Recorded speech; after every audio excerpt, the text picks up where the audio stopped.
All right, so I've been wanting to do a video on my mixes that I use. I've seen a few videos on YouTube of guys using store-bought mortar mix and combining a bunch of different shit with that. There's even some guys online that'll sell you an additive to add to your store-bought mortar mixes for doing decorative, structure coat, carve coat, and they fleece you for a bunch of frickin' money. So I did a little research and found out some stuff that I needed to do my face coats. And so here is my recipe for my structure coat and my face coats. So I use a combination of Portland and plastic. People say, oh, don't do that. Nah, bullshit. It turns out awesome. So I do pretty small batches when I'm doing all my texturing.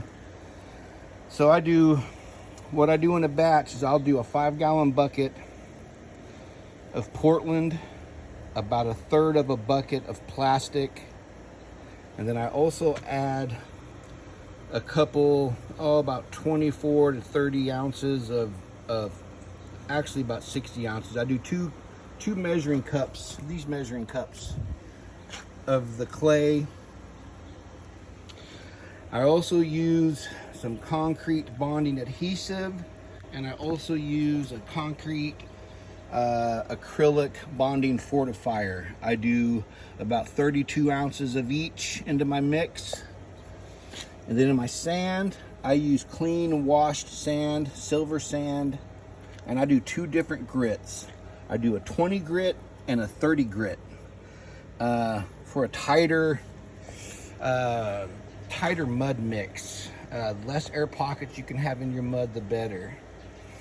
Then I come in with some F-Lock, which is this stuff right. Let me flip this around. Right here. F-Lock. It's a waterproofer.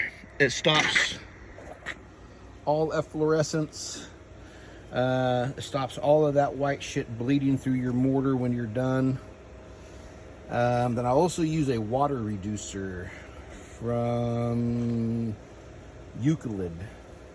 I think it's GX30, I think is what it's called.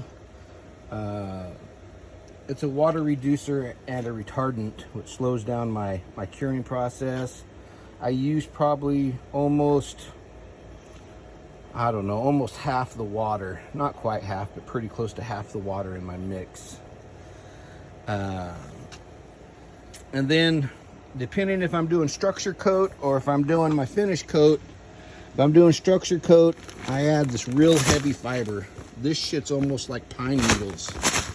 And it mixes in. This is the stuff they use when they do GFRC. And then I'll add in a little bit of the microfiber for extra strength. This stuff is real fine. It breaks up real fine.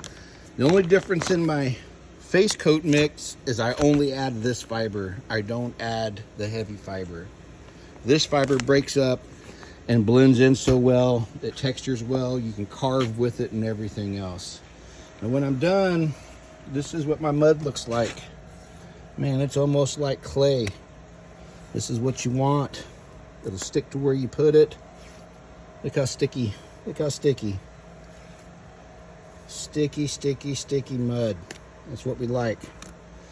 So this is my face coat stuff. This is the stuff I stamp and carve. So, in case you wanted to know, now you know. Don't fall for the gimmicks. See ya.